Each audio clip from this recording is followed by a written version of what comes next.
आप सभी को जय मसीह की। आज हम देखेंगे यूहन्ना रचित सुसमाचार उसका 18वां अध्याय, और इस अध्याय में हम देखेंगे यीशु का पकड़ाया जाना, हन्ना के समक्ष यीशु और पतरस का इनकार, और महायाजक द्वारा यीशु से पूछताछ, और पतरस का पुनः इनकार, और पिलातुस के सामने यीशु और मृत्युदंड की आज्ञा।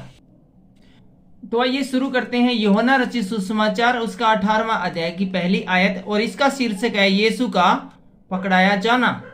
यीशु ने ये बातें कहकर अपने चेलों के साथ किद्रोन नाले के पार गया। कौन सी बातें कह के?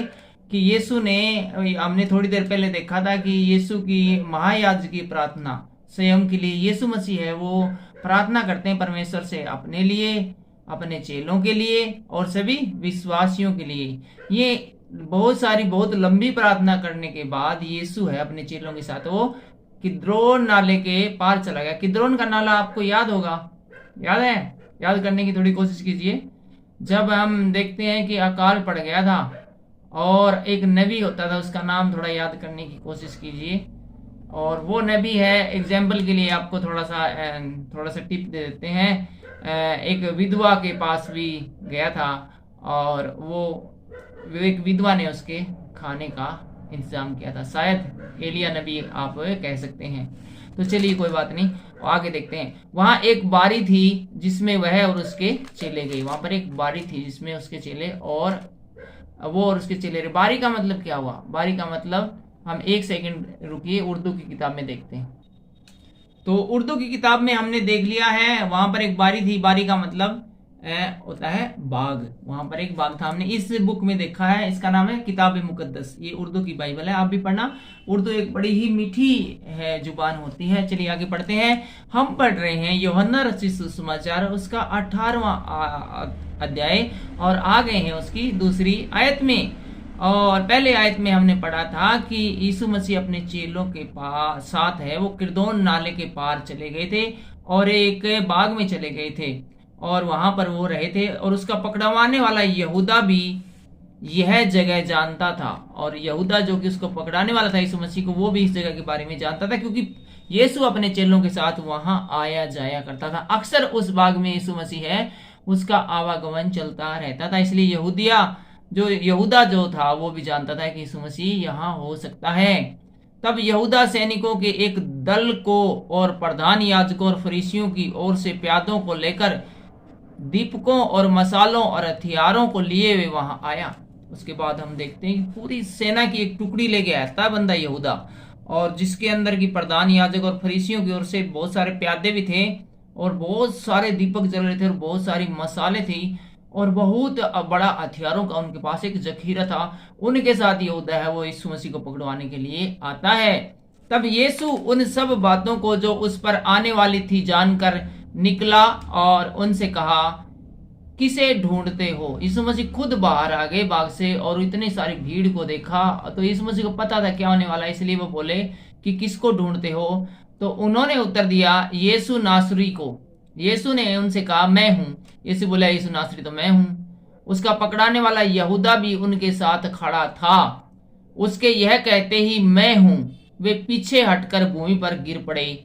तब उसने फिर उनसे पूछा, तुम किसको ढूंढते हो? वे बोले, यीशु नासरी को। यीशु ने उत्तर दिया, मैं तो तुमसे कह चुका हूं कि मैं हूं। यदि मुझे ढूंढते हो तो इन्हें जाने दो। अर्थात जो चेले हैं, बाकी लोग जो बारी में थे, बाग में थे, इनको जाने दो। मुझे ढूंढते हो तो मैं यीशु नासरी। यह इसलिए हुआ कि वह वचन पूरा हो जो उसने कहा था, जिन्हें तूने मुझे दिया उनमें से मैंने एक को भी न खोया। तो यीशु मसीह चाहते थे कि जो चेले मुझे परमेश्वर ने दिए हैं या जो लोग मुझे दिए विश्वासी, उनमें से एक भी खोने न पाए। इसलिए यीशु मसीह ने कहा कि बाकी को जाने दो। तुम यीशु मसीह नासरी को ढूंढ रहे हो तो मैं ही हूं वो। तब सिमोन पतरस ने तलवार जो उसके पास थी खींची और महायाजक के दास पर चलाकर उसका दाहिना कान उड़ा दिया। जब पतरस ने देखा कि मामला बढ़ गया है तो यीशु मसीह को पकड़ने के लिए आए हैं, तो उसने तलवार निकालकर जो महायाजक था उसके एक के दास था महायाजक का, उसके कान को उड़ा दिया। उस दास का नाम मलखुस था तब यीशु ने पतरस से कहा, अपनी तलवार मयान में रख। जो कटोरा पिता ने मुझे दिया है, क्या मैं उसे न पीऊं? तो यीशु मसीह ने कहा कि भाई तू क्यों तलवार चलाने लग रहा है, इसको है ना अपनी मयान में रख ले। जो कटोरा, जो आज्ञा प्रभु, जो आज्ञा मुझे मेरे पिता परमेश्वर से मिली है, क्या मैं उसको पूरा न करूं? क्या उस कटोरे को न पीऊं? हम आ गए हैं 12वीं आयत में और यहाँ का शीर्षक है हन्ना के समक्ष यीशु।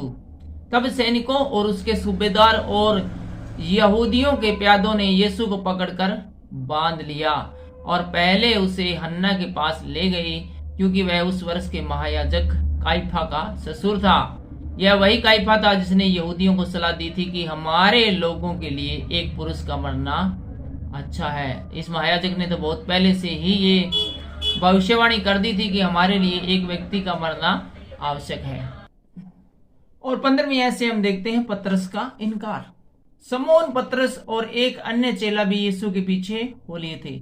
समौन पतरस और एक और चेला था, वही भी यीशु के पीछे हो लिए थे जब उसको पकड़ के ले जा रहा था। यह चेला महायाजक का जाना पहचाना था, इसलिए वह यीशु के साथ महायाजक के आंगन में गया, परंतु पतरस बाहर द्वार पर खड़ा रहा। तब वह दूसरा चेला जो महायाजक का जाना पहचाना था बाहर निकला और द्वारपालिन से कहकर पतरस को भीतर ले आया। उस दासी ने जो द्वारपालिन थी पतरस से कहा, कहीं तू भी इस मनुष्य के चेलों में से तो नहीं है? तो पतरस ने कहा, मैं नहीं हूं। दास और प्यादे जाड़े के कारण कोयले धधका कर खड़े आग ताप रहे थे और पतरस भी उनके साथ खड़ा आग ताप रहा था। तो यहाँ पर हम देखते हैं कि रात का समय है, बहुत ठंड का समय है और पतरस है उसी जगह पर जहां पर यीशु मसीह को लाया गया था वहां पर आ जाते हैं। और यहाँ पर एक औरत उससे कहती है, तू भी तो उसके चेलों में से एक नहीं है? पतरस कहता, ना जी मैं नहीं हूं उसके चेलों में से। यहाँ पर पतरस का हम पहला इनकार किया जाना देखते हैं। अब आगे हम बढ़ते हैं तो 19वीं आयत में पहुंच जाते हैं और यहाँ देखते हैं महायाजक द्वारा यीशु से पूछताछ। तब महायाजक ने यीशु से उसके चेलों के विषय में और उसके उपदेश के विषय में पूछताछ की। यीशु ने उसको उत्तर दिया, मैंने संसार से खुलकर बातें की। मैंने आराधनालयों और मंदिरों में, जहां सब यहूदी इकट्ठे हुआ करते हैं, सदा उपदेश किया और गुप्त में कुछ भी नहीं कहा है। तू मुझसे क्यों पूछता है? सुनने वालों से पूछ कि मैंने उनसे क्या कहा। तो यहाँ पर जो महायाजक वो यीशु से पूछताछ करने लगा कि कौन तेरे चेले हैं, क्या तू करता रहा, क्या क्या सिस्टम है। तो यीशु मसीह बोला, मेरे से क्यों पूछताछ करता है? भाई मैंने तो जो भी करा है वो खुले में करा है, तो तेरे को पूछताछ करनी तो लोगों से पूछ कि मैंने क्या किया है, वो तुझे बताएंगे। देख वे जानते हैं कि मैंने क्या क्या किया है या क्या कहा है। जब उसने यह कहा तो प्यादों में से एक ने जो पास खड़ा था यीशु को थप्पड़ मारकर कहा, क्या तू महायाजक को इस प्रकार का उत्तर देता है? तो महायाजक का एक बंदा था, जब यीशु ने इस प्रकार का सवाल के बदले में सवाल किया तो उसको ये बात बड़ी बुरी लगी और वो बोला कि तू क्या महायाजक से इस अंदाज में बात करेगा, क्या ऐसे महायाजक से बात करेगा? महायाजक होना उसमें, और हो सकता है आज भी बहुत बड़ी बात हो सकता है ये पद राष्ट्रपति के समान गरिमा में हो। 23वीं आयत में हम देखते हैं, यीशु ने उसे उत्तर दिया, यदि मैंने बुरा कहा तो उस बुराई की गवाही दे। यीशु मसीह बोला, भाई तूने मेरा थप्पड़ तो मार दिया, लेकिन ये बता मैंने कोई बुरी बात करी है तो उसकी गवाही दे, परंतु यदि भला कहा तो मुझे क्यों मारता है? हन्ना ने उसे बंधे हुए काइफा महायाजक के पास भेज दिया। तो हन्ना ने उसको बंधे बंधाए यीशु को, काइफा महायाजक था उसके पास फिर भेज दिया है। और अब हम 25वीं आयत से देखते हैं पतरस का पुनः इनकार। पतरस एक बार फिर से कैसे इनकार करते हैं, आइए घटनाक्रम को एक बार देखते हैं। समौन पतरस खड़ा हुआ आग ताप रहा था। हम देख रहे थे कि बहुत ठंड है, बहुत ज्यादा ठंड का समय, शाम का समय है और वो आग ताप रहा था। कहीं भी उसके चेलों में से तब उन्होंने उससे कहा, तब जो कुछ आग ताप रहे थे उन्होंने कहा, कहीं तू भी तो उसके चेलों में से नहीं है? तो पतरस ने इनकार करके कहा, मैं नहीं हूं। महायाजक के दासों में से एक जो उसके कुटुंब से था, जिसका कान पतरस ने काट डाला था, बोला, क्या मैंने तुझे उसके साथ बारी में नहीं देखा था? पतरस ने फिर इनकार किया और तुरंत मुर्ग ने बांध दी। जैसे ही तीसरी बार पतरस ने इनकार किया, मुर्गे ने तीसरी बार है वो बांग दी। अर्थात यीशु का कहा गया कथन कि तब तक मुर्गा है वो 3 बार कुकड़ू को नहीं बोलेगा जब तक कि तू 3 बार मेरा इनकार नहीं कर लेगा, अर्थात मुझे पहचानने से इनकार नहीं कर देगा। हम आ गए 28वीं आयत में, और यहाँ का जो शीर्षक है वो है पिलातुस के सामने यीशु। तब वे यीशु को काइफा के पास से किले को ले गए, और भोर का समय था, परंतु वे आप किले के भीतर नहीं गए ताकि अशुद्ध न हो, परंतु फसह खा सके। तब पिलातुस उनके पास बाहर निकल आया और कहा, तुम इस मनुष्य पर किस बात का आरोप लगाते हो? तो उन्होंने उसको उत्तर दिया, यदि वह कुकर्मी न होता तो हम उसे तेरे हाथ न सौंपते। वो बोले जी कुकर्मी है, तो यदि कुकर्मी नहीं होता यीशु मसीह तो हम इसको आपके हाथ में नहीं सौंपते। पिलातुस ने उससे कहा, तुम ही इसे ले जाकर अपनी व्यवस्था के अनुसार उसका न्याय करो। बोला जी यार तो ले जाओ। पिलातुस बोला, और जो जैसा तुमने जो इसने जो भी काम करा है उसी के अनुसार उस काम के बारे में अपनी व्यवस्था में देखो, तुम खुद ही इसने सजा दे दी, और ले जाओ। यहूदियों ने उससे कहा, हमें अधिकार नहीं कि किसी का प्राण ले। यहूदी बोले, वे हमको ये अधिकार नहीं है कि हम किसी का प्राण ले, इसलिए तेरे पास लाए हैं। यह इसलिए हुआ कि यीशु की वह बात पूरी हो जो उसने यह संकेत देते हुए कही थी कि उसकी मृत्यु कैसी होगी। और 33 में ऐसे देखते हैं, तब पिलातुस फिर किले के भीतर गया और यीशु को बुलाकर उससे पूछा, क्या तू यहूदियों का राजा है? यीशु ने उत्तर दिया, क्या तू यह बात अपनी ओर से कहता है या दूसरों ने मेरे विषय में तुझसे यह कहा है? पिलातुस ने उत्तर दिया, क्या मैं यहूदी हूँ? तेरी ही जाति और प्रधान याजकों ने तुझे मेरे हाथ में सौंपा है। तो जो पिलातुस बोला, भाई ऐसा है कि मैं कोई यहूदी थोड़ा हूँ जो तेरे ऊपर कोई आरोप लगाऊंगा। तेरे भाई बंधुओं ने, तेरे जाति वालों ने यहाँ पर सजा देने के लिए लेके आए इधर, तूने क्या किया है? तो यीशु ने उत्तर दिया, मेरा राज्य इस संसार का नहीं। यदि मेरा राज्य इस संसार का होता तो मेरे सेवक लड़ते कि मैं यहूदियों के हाथ सौंपा न जाता, परंतु मेरा राज्य यहाँ का नहीं। पिलातुस ने उससे कहा, तो तू क्या राजा है? यीशु ने उत्तर दिया, तू कहता है कि मैं राजा हूँ। मैंने इसलिए जन्म लिया और इसलिए संसार में आया हूँ कि सत्य की गवाही दूं। जो कोई सत्य का है वह मेरा शब्द सुनता है। पिलातुस ने उससे कहा, सत्य क्या है? और आगे हम आ गए हैं 39वीं लाइन में, अभी आने वाले हैं 38वीं लाइन चल रही है, लेकिन शीर्षक बदल जाता है, मृत्यु दंड की आज्ञा।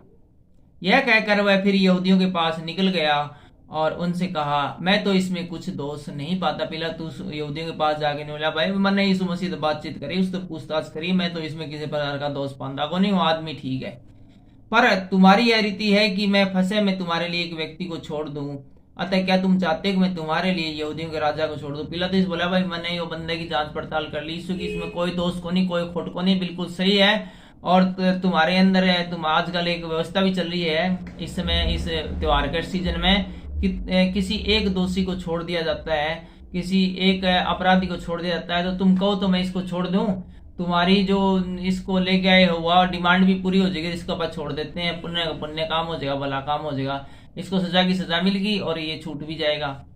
तब उन्होंने फिर चिल्लाकर कहा, जो लोग थे, जो यहूदी थे, जो उसके विरोधी थे, उन्होंने चिल्लाकर कहा, इसे नहीं परंतु हमारे लिए बरअब्बा को छोड़ दे। और बरअब्बा डाकू था। उन्होंने बोले, ना इसने कौन छोड़ना, इसे का खातिर तो सारा रोड़ा मच रहा है, इसने तो पकड़े रखो, लेकिन जो डाकू है बरअब्बा उसको छोड़ दो। आज के इस पर्टिकुलर अध्याय में बस इतना ही। अगले वीडियो में हम देखेंगे यूहन्ना रचित सुसमाचार और उसका 19वां अध्याय, और उस अध्याय में हम देखेंगे मृत्यु दंड की आज्ञा कंटिन्यू चलेगी है, और क्रूस पर चढ़ाया जाना भी हम देखेंगे, यीशु की मृत्यु भी देखेंगे, और भाले से बेधा जाना भी देखेंगे, और यीशु का गाड़ा जाना भी देखेंगे। यानी सब कुछ है वो यीशु की मृत्यु से संबंधित ही होगा। जरूर अगला वीडियो देखिए। आपने ये वीडियो देखा इसलिए आपका बहुत धन्यवाद। परमेश्वर इस वीडियो के द्वारा और आज के वचनों के द्वारा आपके जीवन में बड़ी आशीष और बरकत दे। सबको जय मसीह की और जय हिंद।